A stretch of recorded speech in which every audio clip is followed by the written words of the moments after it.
Ukraine's energy war. A constant battle for heat and light.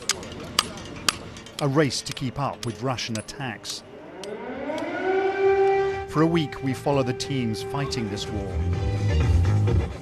What the missiles destroy, they rebuild. In places where people are living on the edge.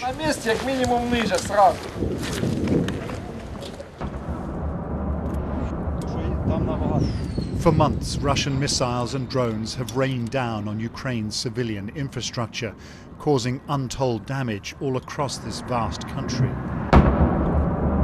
So, what happened here? This power plant in central Ukraine has been hit repeatedly. It's a huge place, but this is what well-aimed Russian missiles have done to its transformers, vital links to the world outside. For security reasons, we've been asked not to identify the plant or its manager. These. Everywhere across here. Every time the equipment is damaged, it gets all of us right here, in our soul, because it's our life, it's our second family. I've been doing this for more than 30 years. I know how much effort it takes to build this transformer, to install it and to launch it. It's not something you can buy in a store. Millions of people depend on this coal-fired power station, built in the Soviet era. Fantastic machine! Its great turbines churning away at the heart of Ukraine's sprawling power grid. But the staff here know they're in Russia's sights. So there's the siren. We have been expecting it this morning. We have to get out of the turbine hall and head straight for the shelter. On days like these, hours are spent underground.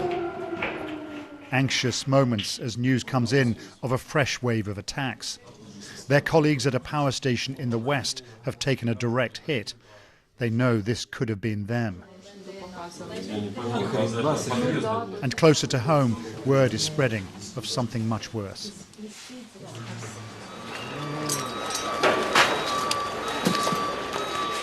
Across town, a tragedy is unfolding.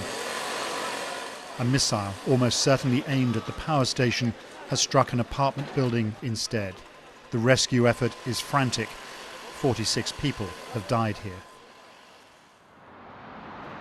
Russia's attacks have brought death and darkness to Ukraine's cities, forcing people to make countless adjustments. It's dinner time. The power is out. Inna and Yevhen take it in their stride, but after months of this, the strain is showing. Some people are at the end of their tether. You can see it. The other moms that I know, we're always talking about the stuff we can't do when there's no power. It's hard for them. We travel south towards communities under fire, Ukraine's army of engineers racing from one repair job to the next. This happens all the time, Vladimir tells me. We're on our way to a village shelled just last night. The power lines are down again. The repairs won't take long, but the men know they'll be back. This is pure terror, terrorizing the population, causing maximum damage to the infrastructure. This is a tactic of the Russians on the other side of the reservoir.